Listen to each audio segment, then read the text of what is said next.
వస్తే అంటే ఆయన్ని మీరు స్టడీ చేసి ఉన్నారండి, స్టడీ చేసి ఉన్నారు కదా, సో చెప్పాల్సి వస్తే ఏ విధంగా మీరు ఆయన సైకాలజీ కోసం చెప్తారు? స్టడీ చేయడం అంటే నేను కూడా మామూలుగా ఒక రెస్పాన్సిబుల్ సిటిజన్ గా ఆయన్ని ఆన్ స్క్రీన్ చూసాను, ఆయన ఏమేమి చేశారో అబ్జర్వ్ చేశాను, దాన్ని బట్టే నేను చెప్పగలను. మనకు పర్సనల్ గా ఆయనకు తెలియదు కదా.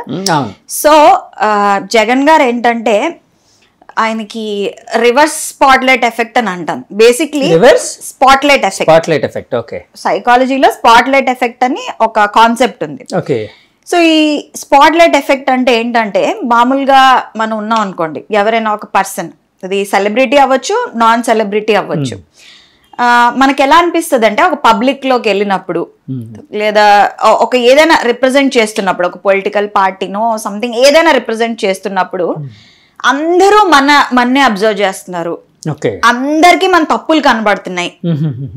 మనకి నిజానికి అది చిన్న ఫ్లా అయ్యి ఉండొచ్చు, కానీ నా డ్రెస్ బాగాలేదు, లేదా నేనేదో మాట్లాడుతున్న బాగాలేదు, నేను చేసింది బాగాలేదు, ఆ తప్పు భూతద్దంలో చూస్తామా, పక్క వాళ్ళు మన తప్పుల్ని భూతద్దంలో చూస్తున్నారు అని అనుకుంటాం, ఏమో అని అనుకుంటాం. దాన్ని స్పాట్లైట్ ఎఫెక్ట్ అంటారు.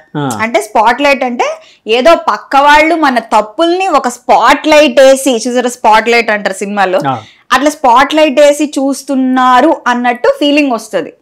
That is spot light effect. అదొక మానసికమైన వ్యాధి అండి? వ్యాధి కాదు, ఇట్స్ జస్ట్ చాలా మందికి ఉంటుంది, జస్ట్ అన్ ఎక్స్పీరియన్స్, ఫినామినా అని చెప్పొచ్చు. చాలా మందికి ఉంటుంది, మనలో కూడా ఉండదు. మన తప్పులు చూసేస్తారు, మనం ఏమైనా తప్పు మాట్లాడితే తెలిసిపోద్ది అని ఎక్కువగా అనుకుంటాం, అది నార్మల్. మనకి ఇప్పుడు జగన్ గారి విషయంలో తీసుకున్నట్లయితే రివర్స్ స్పాట్ లైట్ అంటే ఏంటి, నాలో ఏం తప్పులు లేవు, అసలు ఎవరు నన్ను పర్ఫెక్ట్ గానే చూస్తారు. సో స్పాట్ లైట్ ఎఫెక్ట్ అంటే నా తప్పులు ఎవరు తెలిసిపోతే అనుకోవడం. రివర్స్ స్పాట్ లైట్ ఎఫెక్ట్ అంటే కంప్లీట్లీ ఆపోజిట్, నాకేం తప్పులు లేవు, నేను అంత పర్ఫెక్ట్ గా ఉన్నాను.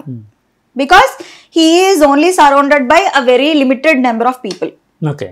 చాలా తక్కువ మందిని ఆయన కాన్ఫిడెన్స్ లోకి తీసుకుంటారు నాకు తెలిసి. ఆయన చుట్టూ ఎవరైతే ఉన్నారో ఓన్లీ వాళ్ళ తాలూకా ఐడియాస్ కానీ, వాళ్ళ తాలూకా స్ట్రాటజీస్ కానీ. బికాస్ ఇక్కడ మీరు తీసుకున్నట్లయితే ఏదైనా ఒక స్ట్రాటజీ ఫెయిల్ అయింది అనుకోండి, ఇంకా కొంతమంది వాళ్ళ సర్కిల్ కాకుండా కొత్త కొత్త ఒపీనియన్స్, మనం ఇందాక మాట్లాడుకున్నట్టు కొత్త కొత్త ఒపీనియన్స్, కొత్త కొత్త పర్స్పెక్టివ్స్, ఏ ప్లాన్ బి సి ఫెయిల్ అయిపోతే మిగతా ఆల్ఫాబెట్స్ అన్ని ఉన్నట్టు ఆయన అట్లా ఎక్స్ప్లోర్ చేయకపోవడం వల్ల కూడా I think that is one of the drawbacks of Jaganmohan Reddy గారు that happened this time. So అంటే జగన్ గారిని కూడా చాలాసార్లు చెప్పేటప్పుడు, అంటే చాలా మంది చూసినప్పుడు, అంటే అభిమానులుగా మామూలు పర్సన్సా, అంటే న్యూట్రల్గా ఉండే పర్సన్స్ అనేది పక్కన పెడితే ఆయన ఫైటింగ్ స్పిరిట్ అనేది కూడా చాలా గొప్పగా ఉండేది.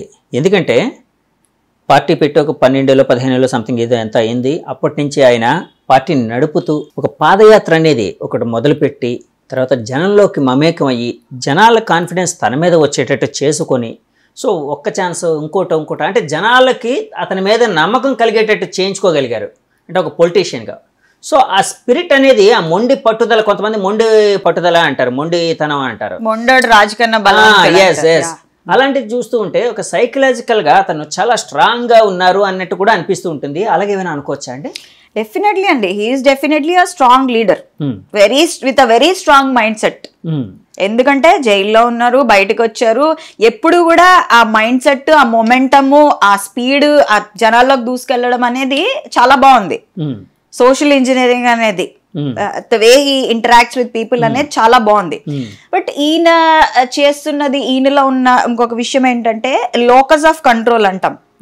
అది ఆయనకి ఎక్స్టర్నల్, బయట లోకస్ ఆఫ్ కంట్రోల్ అంటే ఏంటంటే ఇప్పుడు ఏదైనా ఒక రిజల్ట్ వచ్చింది, లేదా ఏదైనా ఒకటి జరిగింది మనకు సంబంధించి, ఇప్పుడు నాకు ఒక బాధ వచ్చింది, నా బాధ రాగానే వేరే బయట ఉన్న ఎక్స్టర్నల్ ఈవెంట్, లేదా ఈ మనిషి వల్ల ఇలా జరుగుండకపోతే, ఇది జరగడం వల్లే నేను ఓడిపోయాను, అలా అనడం వల్లే నేను ఓడిపోయాను, వీళ్ళు ఇక్కడ ఉండడం వల్లే ఇది జరిగింది. ఇప్పుడు ఫర్ ఎగ్జాంపుల్ ఇంకా సింపుల్ గా చెప్పాలంటే, ఒక ఎగ్జామ్ ఫెయిల్ అయ్యారండి, ఒక ఇంటర్వ్యూ బాగా రాలా, దాన్ని మీరు రెస్పాన్సిబిలిటీ తీసుకోకుండా, అంటే మీరు ప్రిపేర్ అవ్వలేదు, మీరు సరిగ్గా ముందు సెట్ చేసుకున్నారు అని కాకుండా వేరే వాళ్ళ మీద బయట ఏదైనా మనిషి మీద అవ్వచ్చు, ఏదైనా అవ్వచ్చు, బయట వాళ్ళ మీద పెట్టడాన్ని ఎక్స్టర్నల్ లాకస్ ఆఫ్ కంట్రోల్ అంటాం. కానీ పీపుల్ ఎక్కువ అలాగే ఉంటారు కదండి, చాలా సార్లు, అంటే ఎక్కువ శాతం ఎందుకంటే మంచి అంతా జరిగితే ఏదైనా గుడ్ జరిగితే అంత వాళ్ళ గొప్పతనం అంటారు. ఏదైనా అంటే వాళ్ళకి అది నా విషయం కాదు, వేరే వాళ్ళు ప్రాపర్ గా చేయలేదనో లేకపోతే ఇంకోళ్ళు సరిగ్గా చేయలేదనో ఇలాగా కప్పదాటు ధోరణి అంటారు చూడండి. అలాగే సో అది లోకస్ ఆఫ్ కంట్రోల్ అంటే లోకస్ ఆఫ్ కంట్రోల్ ఇంటర్నల్ ఉంటే. అంటే ఇంటర్నల్ అంటే ఇప్పుడు ఏదైనా విషయం తప్పు జరిగింది, ఏదైనా రాంగ్ జరిగింది, అప్పుడు నేను బయట వాళ్ళని బ్లేమ్ చేయకుండా ఓకే ఇది నేను ఇలా తప్పు చేసి ఉండుంటాను, ఇది నేను సరి చేసుకుంటే ఇంకా బాగా జరిగేదేమో అనుకోవడం internal locus of control. Actually there is lot of research in psychology and social sciences లో లోకస్ ఆఫ్ కంట్రోల్ ఎవరికైతే ఇంటర్నల్ ఉంటుందో, అంటే ఒక తప్పు కానీ ఒక ఏదైనా సిస్టమ్ లో ఫెయిల్యూర్ జరిగినప్పుడు వాళ్ళు ఎవరైతే రెస్పాన్సిబిలిటీ అకౌంటబిలిటీ తీసుకుంటారో వాళ్ళకి ఎక్కువ సక్సెస్ వస్తుంది. ఎవరికైతే లోకస్ ఆఫ్ కంట్రోల్ ఎక్స్టర్నల్ గా ఉంటుందో వాళ్ళు దే ఆర్ నార్మల్ పీపుల్. ఇప్పుడు ఆర్డినరీ నుంచి ఎక్స్ట్రాడినరీ అవ్వాలంటే ఏదో ఉండాలి కదా. సో ఇంటర్నల్ గా ఉండాలి. అది ఇంటర్నల్ గా ఇప్పుడు తప్పు జరిగితే ఎలా నేను కంట్రిబ్యూట్ చేశాను దానికి అని అకౌంటబిలిటీ తీసుకోవాలి. ఇప్పుడు బయట వాళ్ళని బ్లేమ్ చేయకుండా, ఇప్పుడు ఓడిపోతే దీనివల్ల దానివల్ల అని కాకుండా నేను ఎక్కడ తప్పు చేశాను, నాకేంటి, ఇప్పుడు నా బిజినెస్ పడిపోయింది, ఎందుకు పడిపోయింది, నేను మార్కెట్ కండిషన్స్ ని బ్లేమ్ చేస్తానా, మనుషుల్ని బ్లేమ్ చేస్తానా, అది బ్లేమ్ చేస్తానా, లేదా నేనే నా లోపాలని కరెక్ట్ చేసుకుంటాను. ఆత్మ పరిశీలన అనేది చేసుకోవాలంటారు. ఆత్మ పరిశీలనలోనే ఈ లోకస్ ఆఫ్ అకౌంటబిలిటీ అనేది తీసుకోగలగాలి. ఐ థింక్ అక్కడ జగన్మోహన్ రెడ్డి గారు కొంచెం సైడ్ ట్రాక్ అయ్యారని నా పర్సెప్షన్ అండ్ ఒపీనియన్. సో ఎందుకంటే ఈయన ఏమంటున్నారు, he's expecting the voters to vote. Last class లో ఇప్పుడు మనకి రీసెంట్ ఇయర్స్ లో తీసుకున్నట్లయితే నేను జగన్మోహన్ రెడ్డి కాబట్టి ఓటేయండి అన్నారు.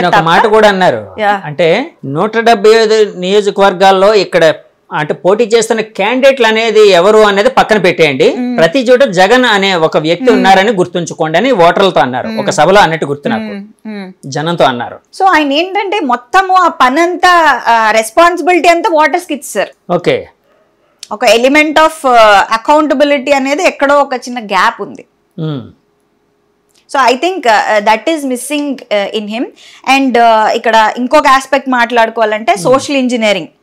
ఫర్ ఎగ్జాంపుల్ మీరు చూసినట్లయితే కొన్ని కాన్స్టిట్యుయెన్సీస్ లో గానీ కొన్ని ప్లేసెస్ లో గానీ ఆయన కొంతమందిని లీడర్స్ కింద నిల్చోబెట్టారు. అదేంటి, ఆ ప్లేస్ లో ఆ కమ్యూనిటీలో వాళ్ళు గొప్ప వాళ్ళు కాబట్టి నిల్చోబెట్టారు, కానీ వాళ్ళ తాలూకా క్వాలిఫికేషన్ ఏంటి, వాళ్ళ ఎలిజిబిలిటీ ఏంటి, వాళ్ళ గెలవడానికి ఎంత ఛాన్సెస్ ఉన్నాయి, అసలు ఎవరిని బాలకృష్ణ గారు కంటెస్ట్ చేస్తే ఆయనకు ఆపోజిట్ గా ఎవరిని పెట్టాలి, ఎవరు ప్రాబబుల్లీ విన్నింగ్ క్యాండిడేట్, గెలిచే క్యాండిడేట్, అది కన్సిడరేషన్ లోకి తీసుకోకుండా ఈయన టూ మచ్ సోషల్ ఇంజనీరింగ్ లో ఫెయిల్ అయ్యారు అనేది ఒక ఆస్పెక్ట్. అంటే టూ మచ్ ఆఫ్ కాన్ఫిడెన్స్ కూడా వచ్చేసింది ఆయనకి అని అనుకోవచ్చా అండి? ఎందుకంటే ఓవర్ కాన్ఫిడెన్స్ అంటే ఐ మీన్ కాన్ఫిడెన్స్ నే కొంతమంది ఓవర్ కాన్ఫిడెన్స్ అంటారు, టూ మచ్ ఆఫ్ కాన్ఫిడెన్స్ అంటున్నాను నేను. డెఫినెట్లీ. సో అది ఎక్కువగా ఉండి ఎలాగైనా గెలుస్తాం కాబట్టి, ఇప్పుడు బాలకృష్ణ గారు ఎగ్జాంపుల్ వచ్చింది కాబట్టి చెప్తున్నాను, అడుగుతున్నాను. బాలకృష్ణ గారు ఆపోజిట్ గా కొత్త పర్సన్ ఒక లేడీని నిల్చోబెడితే సో ఆయన డెఫినెట్ గా ఆయన ఓడించే అవకాశం ఉందని, అంటే అక్కడ టూ మచ్ ఆఫ్ కాన్ఫిడెన్స్. అవును. సో అక్కడ మీరు అన్నట్టు ఆ సోషల్ ఇంజనీరింగ్ కి సంబంధించినవన్నీ గమనించకుండా ఇలా చేయడం కూడా ఆయన డిఫీట్ కి ఒక దోహదం చేసిందని అనుకోవచ్చా? అవునండి. And on the flip side మీరు చంద్రబాబు నాయుడు గారు తీసుకున్నట్లయితే రివర్స్ సోషల్ ఇంజనీరింగ్ చేశారు ఆయన. ఎక్కడ ఎవరిని నిలబెట్టాలి, ఎవరిని ఆపోజిట్ గా నిలబెడితే ఎవరు గెలుస్తారు, qualities and characteristics of a person are also very important. ఇప్పుడు కమ్యూనిటీ ఇది కాకుండా గెలిచే ప్రాబబిలిటీ ఎంత ఉంది అనేది కూడా ఐ థింక్ అది కూడా ఇంపార్టెంట్. సో జగన్ గారు సైకాలజీ కోసం చెప్పాల్సి వస్తే ఈ విధంగా చెప్తారా మీరు? ఓకే. అలాగే జగన్ గారు ఇందాక మొండి పట్టుదల అని అనుకున్నాం కదండి. సో మొండి పట్టుదల అంటే మళ్ళీ ఆయన్ని ఫైటింగ్ స్పిరిట్తోని అంటే గెలుపు దిశగా ప్రయాణం చేసే అంటే ముందుకు తోసే అవకాశం ఉందని అనుకోవచ్చా? డెఫినెట్లీ ఉంటుందండి. ఎప్పుడైతే when he's open to views, ఇందాక నేను చంద్రబాబు నాయుడు గురించి మాట్లాడుతూ ఓపెన్ మైండెడ్ అన్నాను. Okay okay. ఇక్కడ జగన్ గారి దగ్గరికి వచ్చేటప్పటికి కొన్ని విషయాల్లో ఆయన సెల్ఫ్ సెంటర్డ్ అయిపోయారు. ఓకే. ఎందుకంటే ఈయనకి ఓన్లీ ఒక లిమిటెడ్ సెట్ ఆఫ్, ఈయన చుట్టూ ఈయన ఫెన్సింగ్ వేసుకున్నట్టు. సెల్ఫ్ సెంటర్డ్ అంటే ఆయన మిగతా వాళ్ళు తమ అభిప్రాయాలు అంటే జెన్యూన్ గా ఆయనకి చెప్పే అవకాశం ఆయన ఇవ్వలేదా? అలా అనుకోవచ్చా? డెఫినెట్లీ ఆయన అవకాశం ఇవ్వలేదా లేదా స్కోప్ రాలేదా మనకి తెలీదు. What happened inside Jaganmohan Reddy's inner circle అనేది ఆయన దగ్గర మనకు తెలీదు. బట్ మనం గమనించినట్లయితే అదే కదా జరుగుతుంది. ఎందుకంటే ఆయన చుట్టూ ఎలా అంటే ఆయన్ని పొగిడే వాళ్ళే ఉన్నారు తప్ప ఇక్కడ ఒక కన్స్ట్రక్టివ్ క్రిటిసిజం ఇచ్చి చేసే వాళ్ళు ఉన్నారో లేదో మనకు తెలియదు. నేను ఈ ముందు మాట అనడానికి కారణం ఏంటంటే ఓడిపోయిన కొంతమంది నాయకులు తర్వాత మీడియాతోనో ఇంటర్నల్ గానే మాట్లాడుతూ కూడా ఈ మాట్లాడినారు. నేనన్న మాటలే, మా అభిప్రాయాలు జగన్ గారికి చెప్పుకునే అవకాశం మాకు లభించలేదు, ఆయన కొంతమంది మీద బేస్ అయ్యారు, మీరు చెప్పినట్టు సెల్ఫ్ సెంటర్డ్ అని అన్నారు కదా, ఆ విధంగా ఉన్నారని అన్నారు. అందుకని నేను ఈ క్వశ్చన్ అడిగాను. సో ఇది కూడా ఆయన ఓటమికి దోహదం చేసిందండి? అవునండి, ఎందుకంటే క్లోజ్డ్ మైండెడ్నెస్, అటుపక్క ఓవర్లీ ఓపెన్ ఉన్నారు. ఇప్పుడు చంద్రబాబు నాయుడు గారు ఎలా కలుపుకున్నారు చూసారా, ఎలా కలుపుకున్నారు పవన్ కళ్యాణ్ ని గానీ మోడీజీని గానీ. ఇంతకు ముందు చాలా పాస్ట్ లో తీసుకున్నట్లయితే చాలా ఇష్యూస్ జరిగాయి చంద్రబాబు నాయుడు గారికి చాలా మందితో. బట్ అవన్నీ ముందుకు ఇంకా ఫ్రెండ్లీగా ఎవరితో ఉండాలి, మనం పర్స్పెక్టివ్ మార్చుకోవాలి, ఓపెన్ గా ఉండాలి, అది మన సక్సెస్ కి దోహదపడుతుంది. అటుపక్క ఏది ఓవర్లీ సోషల్ గా ఉన్నారో ఇటుపక్క విపరీతంగా క్లోజ్డ్ మైండెడ్ గా క్లోజ్డ్ సెట్టింగ్ లో అయిందని నా ఉద్దేశం. అండ్ ఐ థింక్ డెఫినెట్లీ దాని వల్ల కొంచెం ప్రాబ్లమాటిక్ అయింది. ఇంకోటి ఏంటంటే జగన్ గారు ఎలా ఫీల్ అయ్యారంటే సింహం సింగిల్ గా వస్తుంది అన్నట్టు, పందులే గుంపులుగా వస్తే సింహం సింగిల్ గా వస్తుంది అన్నట్టు. బట్ అది డైలాగ్ కింద బాగుంటుంది. చాలా చరిత్రలో చాలా మంది ఉన్నారు సింగిల్ గా నిల్చుని గెలిచిన వాళ్ళు. ఫర్ ఎగ్జాంపుల్ అడాల్ఫ్ హిట్లర్ మనం తీసుకున్నట్లయితే is a single man army. So అది కొన్నిసార్లు జరగచ్చు, కొన్నిసార్లు జరగకపోవచ్చు. అందుకే నేను అన్నా పరిస్థితులకు తగ్గట్టు. ఇప్పుడు ఇటుపక్క అంతా కూటమండి, ఇక్కడ ఇతను వన్ సైడ్, అది కూడా I think it's one of the drawbacks. సింహం సింగిల్ గా వెళ్తుంది కానీ పరిస్థితులు బాగాలేనప్పుడు మేబీ కొన్ని చేంజెస్ అనేవి డెఫినెట్లీ చేసుకుని ఉండుంటే బాగుండేది. అంటే ఇప్పుడు జగన్ గారు గెలవాలి అంటే ఆయన ఓపెన్ మైండెడ్ గా ఉంటూ అందరి అభిప్రాయాలను తీసుకుంటూ గట్టిగా కృషి చేస్తే, అంటే అతనికి ఉండే ఏవైతే ఈ ప్రాబ్లమ్స్ ఉన్నాయో లేకపోతే ఇలాంటి జరిగిన తప్పులు ఏవైతే ఉన్నాయో రెక్టిఫై చేసుకుంటూ ముందుకు వెళ్తే గెలిచే అవకాశం ఉందని భావించచ్చా అండి? డెఫినెట్లీ. ఆయన ఇప్పుడు పెట్టిన స్కీమ్స్ కానీ ఆయన తీసుకున్న కొన్ని డెసిషన్స్ కానీ నేను బయటికి చెప్పను రిగార్డింగ్ క్యాపిటల్ ఆర్ ఎనీథింగ్. ఈ డెసిషన్స్ అన్ని చాలా కన్ఫ్యూజింగ్ గా ఉన్నాయి, చాలా కన్ఫ్యూజింగ్ ఉన్నాయి. ఏవి కరెక్ట్ గా ఇంప్లిమెంటేషన్ లో ఎంతవరకు వచ్చింది అనేది అక్కడ చాలా ల్యాగ్స్ ఉన్నాయి, గ్యాప్స్ కూడా ఉన్నాయి. నేను దాని డీటెయిల్స్ లోకి వెళ్ళను. బట్ ఆయన చాలా విషయాల్లో నాకు తెలిసి మళ్ళీ ఆయన ఆత్మ పరిశీలన చేసుకుని ఆయన కొంచెం ఫ్లెక్సిబుల్ గా కొంతమంది నుంచి ఒపీనియన్స్, ఒక different heterogeneous group of people నుంచి డిఫరెంట్ ఐడియాలజీస్ మైండ్ సెట్స్ ఉన్న వాళ్ళ దగ్గర నుంచి కొంచెం తీసుకుని ఇవాల్యుయేట్ చేస్తే బాగుండేది. Okay, power star Pawan Kalyan ఒక అశేష అభిమానం, లక్షలాది మంది కోట్లాది మంది అభిమానులు ఉన్న ఒక కథానాయకుడు. అలాగే రాజకీయ నాయకుడిగా కూడా 10 ఏళ్ల నుంచి పార్టీ పెట్టి పార్టీ గెలుపోవటంతో సంబంధం లేకుండా సస్టైన్ చేస్తూ పోరాడుతూ, అంటే ఈ కూటమి గెలవడానికి ముఖ్య భూమిక పోషించిన వ్యక్తిగా అందరి చేత కొనియాడబడుతున్న పవన్ కళ్యాణ్ గారు. సో ఆయన కోసం చెప్పాల్సి వస్తే, ఆయన సైకాలజీ కోసం చెప్పాల్సి వస్తే ఏ విధంగా అనాలిసిస్ చేస్తారు? పవన్ కళ్యాణ్ గారు ఫస్ట్ ఆఫ్ ఆల్ ఫిల్మ్ ఇండస్ట్రీకి సంబంధించిన ఆయన. So if he wants to make money చేసుకోవాలంటే ఆయనకి ఆప్షన్స్ ఉన్నాయి. బట్ ఇందులోకి వచ్చి ఆయన ఇన్ని ఇయర్స్ నుంచి హోప్ పోకుండా టూ మచ్ ఆఫ్ పెర్సివరెన్స్ కానీ, కమిట్మెంట్ కానీ, కన్సిస్టెన్సీ కానీ, నేను గెలవాలి, ఏదో నేను దేశానికి కంట్రిబ్యూట్ చేయాలి. మనం తీసుకున్నట్లయితే చాలా మంది ఆయన విమర్శిస్తూ ఉంటారు. ఎలా అంటే సినిమా డైలాగులు చెప్తే చాలా మంది విమర్శించారు రీసెంట్లీ కూడా. ఏమని సినిమా డైలాగులు చెప్తే చాలద్దు, ఇది పాలిటిక్స్ అది ఇది అని చెప్పి. బట్ ఆయన మాట్లాడిన విషయాలు కానీ ఏమైనా కానీ కొన్ని డైలాగ్స్ ఇండియాని మార్చే విధంగా, యూత్ లో ఒకలాంటి ట్రాన్స్ఫర్మేషన్ కానీ, ఒకలాంటి మోటివేషన్ కానీ మీరు చూసినట్లయితే this lot of youth following for him. So అట్లాంటి is a very good motivator అని నేను చెప్తా. ఎందుకంటే యూత్ ని మాసెస్ ని కదిల్చి మోటివేటింగ్ ఫ్యాక్టర్ ఉంటే గానీ అంత ఫాలోయింగ్ రాదు. సో డెఫినెట్లీ ఆయన చెప్పే స్పీచెస్ లో గానీ ఏదైనా గానీ నాకు ఎలా అనిపిస్తుంది అంటే he striving for better India, some kind of change. ఇదంతా కాదు, ఈ బ్యాడ్ థింగ్స్ అన్ని కాదు, ఈ లంచాలు తీసుకోవడము, ఈ అవినీతి, ఇదంతా కాదు. సో జగన్మోహన్ రెడ్డి ఎలక్షన్స్ ముందు ఏమని చెప్పారు, నన్ను గెలిపించండి అని. ఇక్కడ emotions lot of role play చేసే. So I think emotional aspect లో అట్ ద సేమ్ టైం ఇప్పుడు పవన్ కళ్యాణ్ గారికి ఉన్న బాధ్యత ఏంటంటే ఎమోషన్స్ మీద వచ్చారు fans.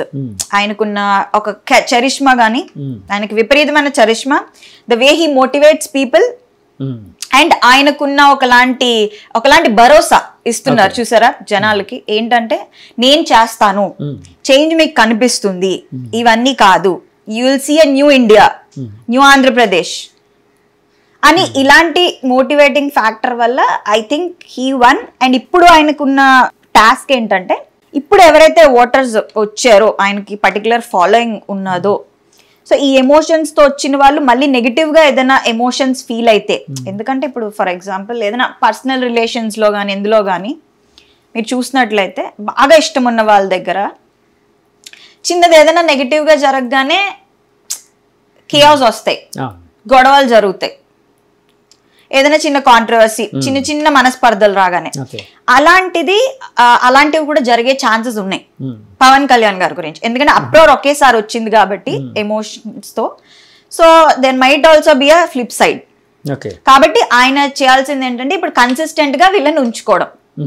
He's a very good leader who has the capacity to motivate people. అంటే ఇప్పుడు పవన్ కళ్యాణ్ గారు సైకాలజీ కోసం చెప్పాల్సి వచ్చినప్పుడు, అంటే నేను చాలాసార్లు ఆయన గమనించింది ఏంటంటే, ఆయన కొన్ని విషయాల్లో చాలా అగ్రెసివ్గా ఉంటారు. అంటే ఒక రకమైన అంటే పాజిటివ్ ఆవేశం, అంటే ఆయన అభిమానులు చెప్పేది ఏంటంటే ఆయన ఆవేశం ఒక పాజిటివిటీ వైపు ఉంటుంది అని. సో పాజిటివ్ ఆవేశం అనే దాన్ని ఎక్కువ ఎక్స్ప్రెస్ చేస్తూ ఉంటారు. అట్ ద సేమ్ టైం కొన్ని విషయాలకు వచ్చినప్పటికీ తను తగ్గించుకోవడానికి కూడా సిద్ధపడుతూ ఉంటారు. ఫర్ ఎగ్జాంపుల్ కూటమి, అంటే టీడీపీ, జనసేన, బీజేపీ కూటమి కట్టినప్పుడు సీట్ల విషయంలోని చాలా మంది అతన్ని అంటే ఈ కూటమిని విచ్ఛిన్నం చేయడం కోసం కొంతమంది, లేకపోతే ఆయన అభిమానులు, లేకపోతే ఆయన ఇంకా ఎక్కువ అడిగితే బాగుంటుందన్న కాన్సెప్ట్లో కూడా కావచ్చు. అంటే ఇలాగా అలాగా అన్నది కాకుండా వాళ్ళు చేసింది ఏంటంటే చాలాసార్లు అతన్ని ప్రొవోక్ చేయడానికి ట్రై చేశారు. మీరు ఎక్కువ అడగండి, ఎక్కువ సీట్లు, మీకు 80 సీట్లు పోటీ చేసే కెపాసిటీ ఉంది ఇలా అని. కానీ ఆయన అన్ని ఒక ప్రాక్టికాలిటీ వైపు వెళ్ళి తను తగ్గించుకుంటూ కూడా అంటే ఆ ఫ్రెండ్షిప్ అనేది ప్రాపర్గా మెయింటైన్ అయ్యేటట్టు చేశారు. సో ఈ రెండింటిని బేరేజ్ చేయాల్సి వచ్చినప్పుడు ఒకవైపు అగ్రెసివ్నెస్, ఆయన స్పీచ్ చాలా ఆవేశపూరితంగా ఉంటుంది, ఒకవైపు ఆయన చర్యలు చాలా కామ్గా ఉంటాయి. దీన్ని ఏ విధంగా సైకాలజీలో చూడొచ్చు అంటారు? ఏదో డైలాగ్ ఉంది కదా, ఎక్కడ నెగ్గాలో కాదు ఎక్కడ ఓడిపోవాలో తెలిసిన వాళ్ళే విన్నారు అని చెప్పి. సో పవన్ కళ్యాణ్ గారికి ఎక్కడ నెగ్గాలో కదా ఎక్కడ తగ్గాలో కూడా తెలుసు. సో పవన్ కళ్యాణ్ గారికి వచ్చేటప్పటికి ఏంటంటే, నేను అదే ఇందాక చెప్పా కదా, మోటివేషన్. ఓకే, సో అగ్రెసివ్ గానే ఉండాలి స్పీచెస్. ఆ మోటివేటింగ్ ఫ్యాక్టర్ అనేది చాలా మందికి ఉండదు. I think with charisma and that speeches, that is how he gain voters whatever. ఎందుకంటే మనం ఎవరికైనా ఓట్ అయ్యాలంటే నమ్మకం రావాలి. ఆయన అంతలా నమ్మకం క్రియేట్ చేశారు. ఐ థింక్ ఆయన బాగా బ్యాలెన్స్ చేసుకుంటారు. సైకలాజికల్ గా ఆయన్ని అంటే ఆయన క్యారెక్టర్ని లేకపోతే ఆయన సైకాలజీని ఒకవేళ అంటే పరిశీలించాల్సి వచ్చినప్పుడు, స్టడీ చేయాల్సి వచ్చినప్పుడు ఏ విధంగా చూడొచ్చు అంటారు? ఈ రెండు అంటే వ్యతిరేక భావాలు రెండును, ఒకటి అగ్రెసివ్నెస్, ఒకటి కామ్నెస్. సిట్యుయేషనల్ అండి. Again it comes back to being situational.